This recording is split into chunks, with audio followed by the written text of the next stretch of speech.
السلام علیکم بیٹا. ہم نے اس سے پہلے بین الاقوامی تجارت کے متعلق پڑھا کہ بین الاقوامی تجارت کیا چیز ہے.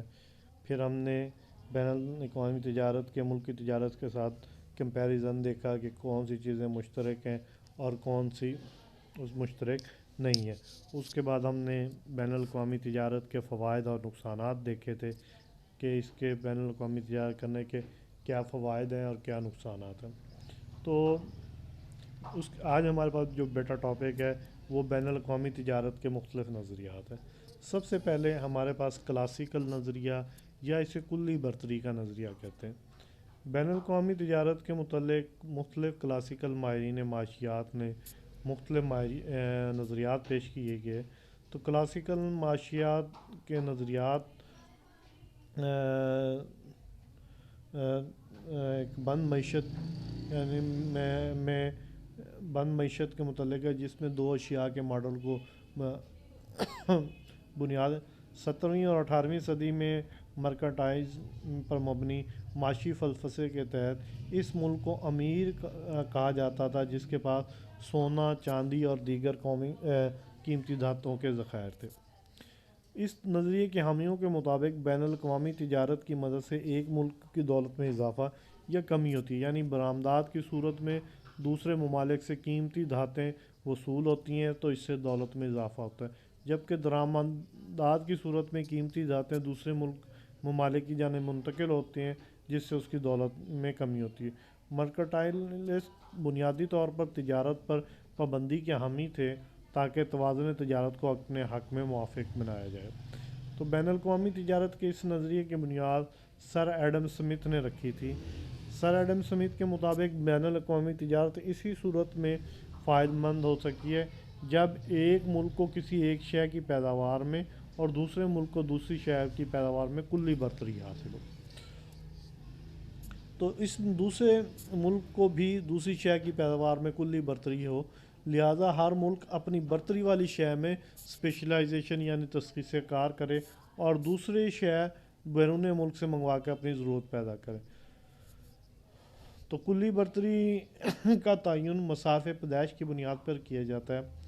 دائزل گوشوارے میں آپ دیکھیں کہ اے ملک کو گندم کی پیداوار جبکہ بی ملک کو چاول کی پیداوار میں کلی برتری حاصل ہے. تو اس کے مطابق ہونا یہ چاہیے کہ اے ملک گندم اور جبکہ بی ملک کیا چاول میں اسپیشلائزیشن.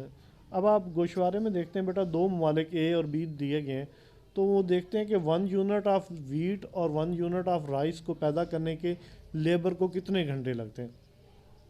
اب دیکھیں کہ اگر ہم اے ملک میں دیکھیں تو اسے 10 گھنٹے چاہیے 1 یونٹ پیدا کرنے کے لیے. کس کے لیے؟ گندم کے لیے. جبکہ چاولوں کے لیے اسے 15 گھنٹے چاہیے 1 یونٹ پیدا کرنے. جبکہ بی ملک کو 15 گھنٹے چاہیے اس کو ویٹ کا 1 یونٹ بنانے کے لیے، جبکہ چاول کے لیے 10 یونٹ چاہیے 10 آور چاہیے.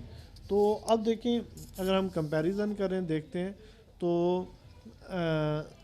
اے ملک گندم زیادہ سستی پیدا کرتا ہے جبکہ بی ملک چاول زیادہ سستی. تو انہیں وہ کہتے ہیں کہ اب اگر آپ اسی ٹائم کو کیا کریں،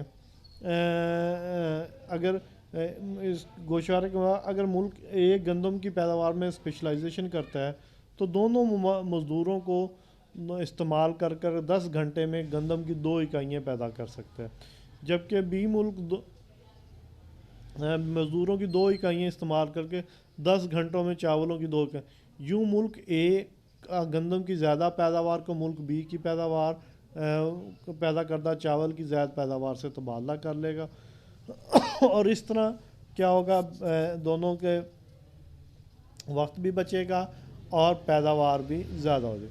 اب دیکھیں جس طرح انہوں نے نیچے دیا ہوا ہے اے بی کہ 2 یونٹ پیدا کرنے کے لیے انہیں 10 گھنٹے چاہیے ایک اور اسی طرح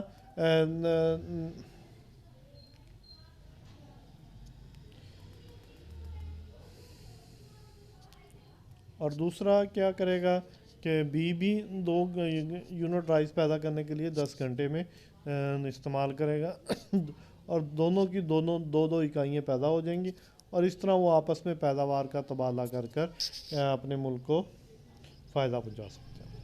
اللہ حافظ۔